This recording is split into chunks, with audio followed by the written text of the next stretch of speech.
কি হয়েছে আর কি করে কিভাবে প্রমাণ লোপ হয়েছে এটা প্রত্যেকের জানা। জনগণের আদালতে বিচার হয়ে গেছে, এর অপেক্ষা সরকারের বিসর্জন। নির্যাতিতা তিনি 100 দিন অতিক্রান্ত হওয়ার পরও এখনো পর্যন্ত বিচার পেলেন না, আপনাদের দৃষ্টিভঙ্গি?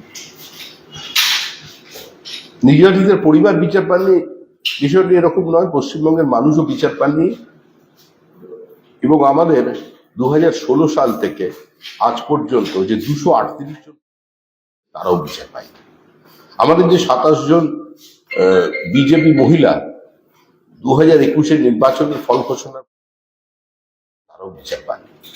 আমাদের হাজার হাজার কর্মী যে এখনো পর্যন্ত ঘর ছাড়া তারাও বিচার পায়নি। সুতরাং বিচারের বাণী তো এখানে নীরবে নিভৃতে কাজ। বিচারটা করবেন বিচারপতিরা তার নির্দিষ্ট তথ্যের ভিত্তিতে, নির্দিষ্ট সাক্ষ্য প্রমাণের ভিত্তিতে। আবেগ তো বিচার ব্যবস্থাকে পরিচালনা করে না, নির্দিষ্ট তথ্য এবং যুক্তি দিয়ে পরিচালিত হয়। তো সেই জায়গায় দাঁড়িয়ে কি হয়েছে আর কি করে কিভাবে প্রমাণ লোপ হয়েছে এটা প্রত্যেকের জানা। জনগণের আদালতে বিচার হয়ে গেছে, এর অপেক্ষা সরকারের বিসর্জন। শ্রমিকদের ঝাড়খণ্ড এবং মহারাষ্ট্রে বিধানসভা নির্বাচনের এক তুমুল তৎপরতা কেন্দ্রীয় নেতৃত্বের। রাজ্য থেকে যেমন অগ্নিমিত্রা পাল তিনি পূর্ণ সময় দিচ্ছেন ঝাড়খণ্ডে, অন্যদিকে শুভেন্দু অধিকারী মহারাষ্ট্রে যাচ্ছেন। এসব দেখে তৃণমূল আজকে বলছে যে বাংলার সম্পর্কে মিনিমাম সিরিয়াসনেস বিজেপির নেই, তারা সবসময়। আমাদের বিষয়টা তৃণমূলকে একটু কম ভাবলেও ভালো হবে। এমনি ওদের অনেক সমস্যা, কে কাউন্সিলর কে গুলি মারতে যাচ্ছে, তার সঙ্গে কার শ্বশুরের সম্পর্ক বেরিয়ে পড়ছে, কোন জমি কে ভাগ পায়নি সেই নিয়ে সমস্যা আছে, ইডি সিবিআই রাত্রিবেলা কড়া নাড়ছে, হ্যাঁ, কে বাড়িতে গিয়ে ওই অবনী বাড়ি আছোর মতো ডাকছে, এসব নিয়ে ওরা থাকুক না। একটু বিজেপিকে নিয়ে একটু কম চিন্তা ভাবনা করলে চলবে। বিজেপির কাজ বিজেপি করবে, তৃণমূলের বিদায় যাতে মুক্তি হয় সেই কাজটা বিজেপি করবে। যে রাজ্যে লাভ বেশি সে রাজ্যে বাকির চোখ বিজেপি। পশ্চিমবঙ্গে লাভ নেই, জনবিচ্ছিন্ন, কিভাবে? আমি পশ্চিমবঙ্গে বিজেপি যদি জনবিচ্ছিন্ন হয়, জনবিচ্ছিন্ন। যে রাজ্যে দুঃচিহ্ন বলে তাহলে সেই মানুষগুলোকে অপমান করা হচ্ছে, গণতান্ত্রিক ব্যবস্থার প্রতি তাদের কোনো আস্থা নেই, সংসদীয় রাজনীতিকে তারা অস্বীকার করছে। কে জনবিচ্ছিন্ন আর কে জনাকীর্ণ শুধু সময় বলবে। সঞ্জয় রায় এর আগে দুদিন আদালতে যাওয়ার আগে দুটি মন্তব্য করেছে যা বিস্ফোরক। এবার যাতে নতুন করে কোনো মন্তব্য না করতে পারে তার জন্য দুটি ব্যবস্থা গ্রহণ করলো পুলিশ। এক, তীব্রভাবে যে গাড়িগুলো রয়েছে তার হর্ন বাজানো। দুই, পুরনো একটি স্মৃতিকে উস্কে দিয়ে সেই গাড়ির ওপর থাপ্পড় মারছে যারা নিরাপত্তা। কুণাল ঘোষের ক্ষেত্রে আমরা দেখেছি অসুস্থ অসহায় কুণাল ঘোষের আত্মচিৎকারকে পুলিশ সংবাদ মাধ্যমের সামনে না আসার জন্য মন্ত্রী বিকৃত আওয়াজ করেছিল, গাড়ি বেরোনের উপরে চত্থাপ্পড় মেরেছিল।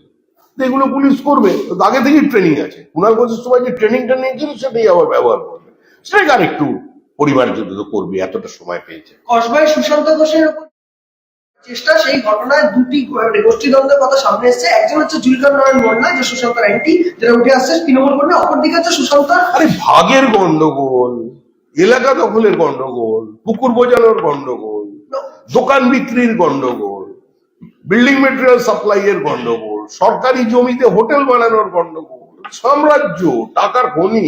অস্বীকার করছে যে তৃণমূল করে কোনোদিন দেখিই জুলকার নাকি তৃণমূল করে, সুশান্ত বাবু দেখেই। এদিকে উনি মাইনরিটি মোর্চার একজন সম্পাদক পদে রয়েছে তৃণমূলের। জুলকার বাবু দেখুন, এটা ওদের পারিবারিক ব্যাপারে, কে কাকে দেখেছে, কে কাকে জানলা দিয়ে উঁকি মেরে দেখেছে, কে কাকে ছাদের উপর থেকে দেখতে চেয়েছে, এগুলো তো আমাদের ব্যাপার। শেষ প্রশ্ন, কেষ্টর অনুগামীকে মারের অভিযোগ কাজলের অনুগামীর বিরুদ্ধে কোর কমিটির বৈঠকে পরই দ্বন্দ্ব প্রকাশ্যে। বীরভূমে ফের একবার সেই কেষ্ট ভার্সেস কাজল শুরু হয়ে যাচ্ছে। ওই কেষ্টর চোখে কাজল লাগবে কিনা সেটা নিয়ে তো আমাদের কিছু মাথা ব্যথা নেই। আমরা চাই ওরা সুস্থ থাকুক, ভালো থাকুক। কি হয়েছে আর কি করে কিভাবে প্রমাণ লোপ হয়েছে এটা প্রত্যেকের জানা। জনগণের আদালতে বিচার হয়ে গেছে, এর অপেক্ষা সরকারের বিসর্জন। নির্যাতিতা তিনি 100 দিন অতিক্রান্ত হওয়ার পরও এখনো পর্যন্ত বিচার পেলেন না, আপনাদের দৃষ্টিভঙ্গি? নির্যাতিতের পরিবার বিচার পাননি বিষয়টি এরকম নয়, পশ্চিমবঙ্গের মানুষও বিচার পাননি। এবং আমাদের 2016 সাল থেকে আজ পর্যন্ত যে 238 জন তারাও বিচার পায়নি। আমাদের যে 27 জন বিজেপি মহিলা 2021-এর নির্বাচনের ফল ঘোষণার তারাও বিচার পায়নি। আমাদের হাজার হাজার কর্মী যে এখনো পর্যন্ত ঘর ছাড়া তারাও বিচার পায়নি। সুতরাং বিচারের বাণী তো এখানে নীরবে নিভৃতে কাজ।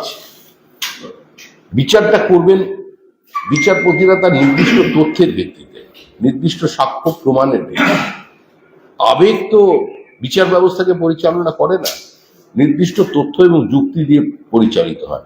তো সেই জায়গায় দাঁড়িয়ে কি হয়েছে আর কি করে কিভাবে প্রমাণ লোপ হয়েছে এটা প্রত্যেকের জানা। জনগণের আদালতে বিচার হয়ে গেছে, এর অপেক্ষা সরকারের বিসর্জন।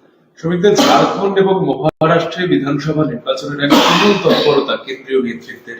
রাজ্য থেকে যেমন অগ্নিমিত্রা পাল তিনি পূর্ণ সময় দিচ্ছেন ঝাড়খণ্ডে, অন্যদিকে শুভেন্দু অধিকারী মহারাষ্ট্রে যাচ্ছেন। এসব দেখে তৃণমূল আজকে বলছে যে বাংলার সম্পর্কে মিনিমাম সিরিয়াসনেস বিজেপির নেই, তারা সবসময়। আমাদের বিষয়টা তৃণমূলকে একটু কম ভাবলেও ভালো হবে।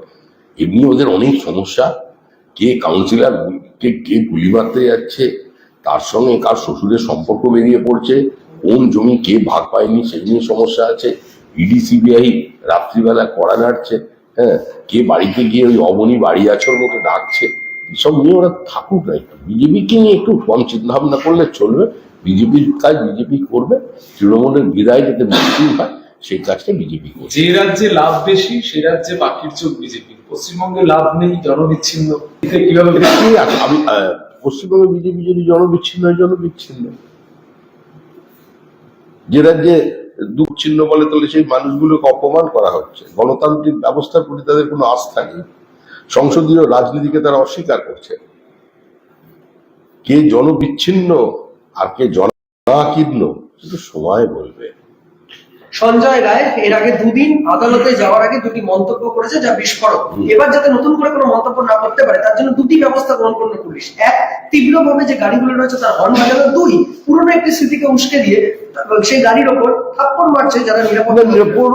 কুণাল ঘোষের ক্ষেত্রে আমরা দেখেছি অসুস্থ অসহায় কুণাল ঘোষের আত্মচিৎকারকে পুলিশ সংবাদ মাধ্যমের সামনে না আসার জন্য বিকৃত আওয়াজ করেছে, গাড়ি বেরোনের উপরে চত্থাপ্পড় মেরেছিল। এগুলো পুলিশ করবে, আগে থেকেই ট্রেনিং আছে। কুণাল ঘোষের সময় যে ট্রেনিংটা নিয়েছিল সেটাই আবার ব্যবহার করবে, সেটাকে আর একটু পরিবার যদি করবে, এতটা সময় পেয়েছে। কসবায় সুশান্ত ঘোষের উপর চেষ্টা, সেই ঘটনায় দুটি গোষ্ঠীদ্বন্দ্বের কথা সামনে এসেছে। একজন হচ্ছে জুলকার নারায়ণ মোল্লা, যে সুশান্তর অ্যান্টি, যেটা উঠে আসছে তৃণমূল কর্মী। অপরদিকে হচ্ছে সুশান্ত। আরে ভাগের গন্ডগোল, এলাকা দখলের গন্ডগোল, পুকুর বোঝানোর গন্ডগোল, দোকান বিক্রির গন্ডগোল, বিল্ডিং মেটেরিয়াল সাপ্লাই এর গন্ডগোল, সরকারি জমিতে হোটেল বানানোর গন্ডগোল, সাম্রাজ্য, টাকার খনি। অস্বীকার করছে যে তৃণমূল করে কোনোদিন দেখিনি, জুলকার নাকি তৃণমূল করে, সুশান্ত বাবু দেখেই। এদিকে উনি মাইনরিটি মোর্চার একজন সম্পাদক পদে রয়েছে তৃণমূলের। জুলকার বাবু দেখুন, এটা ওদের পারিবারিক ব্যাপারে, কে কাকে দেখেছে, কে কাকে জানলা দিয়ে উঁকি মেরে দেখেছে,